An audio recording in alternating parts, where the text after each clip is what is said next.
तर पुन्हा एकदा वळूयात आपले प्रतिनिधी अक्षय गवळी यांच्याकडे। अक्षय, आपण पाहतोय आत्ताच अमोल मिटकरी यांच्याशी देखील आपलं बोलणं झालेलं आहे। ते आज संपूर्ण प्रकरणामध्ये व्यक्तिगत लक्ष देखील घालणार आहेत। काय तुम्हाला अधिक माहिती मिळू शकली आहे? नक्कीच आता आमदार अमोल मिटकरींनी सांगितलं त्यांच्या वाहनावर सुद्धा दगडफेक म्हणजे हल्ला झाला होता। त्यानंतर दुसरे म्हणजे ठाकरे गटाचे आमदार नितीन देशमुख यांच्या मुलावर देखील प्राणघातक हल्ला झाला होता। आता कुठेतरी पोलीस या म्हणजे गुन्हेगारी प्रयत्न म्हणजे शिथिलता आणण्यासाठी कुठेतरी कमी पडतात का, हा प्रश्न सुद्धा आमदार विचारतात। त्यानंतर आता सध्या अकोल्यामध्ये यावर्षी समजा गेल्या महिन्याभरात 2 दंगली घडल्यात, अनेक जण जखमी झालेत। कुठे पोलिसांच्या कार्यक्षमतेवर या दंगलीच्या अनुषंगाने प्रश्न उपस्थित होतोय। या दंगली मागे मुख्य आता सूत्रधार कोण आहे असं प्रश्न या दरम्यान विचारण्यात येतोय। आता आजची झालेली दंगल खरं तर महाराष्ट्राला शोभणारी नाहीये।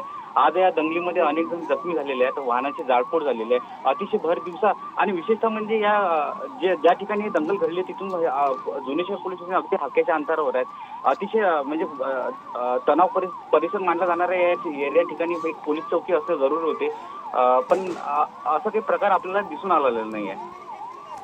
अक्षय, एकीकडे आमदार म्हणतात की पोलीस त्यांचं जे काही कर्तव्य आहे ते व्यवस्थित बजावत नाही आहेत, त्यानंतर इथं अशा घटना घडत असतात।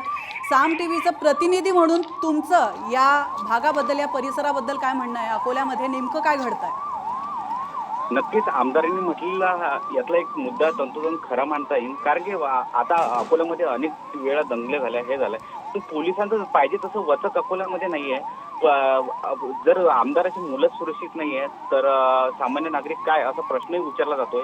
आता पोलिसांनी याकडं म्हणजे बंदोबस्त वाढवला पाहिजे ते ठिकठिकाणी पोलीस चौकी स्थापन करायला पाहिजे।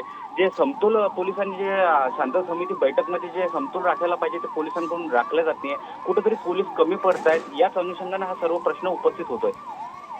आज तरी पोलीस बंदोबस्त या ठिकाणी व्यवस्थित तैनात करण्यात आलाय का? सध्या या दंगलीनंतर आता जे घडलेलं वातावरण तणावपूर्ण शांतता आहे, पोलिसांचा कडेकोट बंदोबस्त तैनात आहे। वाशिम आणि अमरावतीवरून पोलिसांचा काही फौजफाटा बोलवण्यात आलेला आहे आणि यानंतर आता पोलिसांनी सर्वांना शांततेचं आवाहन केलंय। वरील शांतता समितीचे जे प्रमुख पदाधिकारी आहेत त्या सर्व धर्म पक्षांचे सर्वांना बोलवण्यात आलेलं आहे आणि त्यांना समजून सांगण्याचा प्रयत्न करतात। शांततेचं आवाहन पोलिसांनी केलेलं आहे।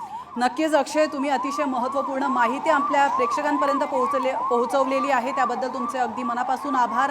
अकोल्यातली ही दृश्य आपण पाहतोय, 2 गटात तुफान राडा झालेला आहे आणि या राड्याचं पर्यवसन जाळपोळीमध्ये झालेलं आहे। तर आपण या दृश्यांच्या माध्यमातून पाहू शकतो, अतिशय क्षुल्लक कारणावरून या ठिकाणी दंगल घडली आहे। आता यानंतर या आरोपींवरती काय कारवाई केली जाते हे पाहणं देखील महत्त्वाचं असणार आहे।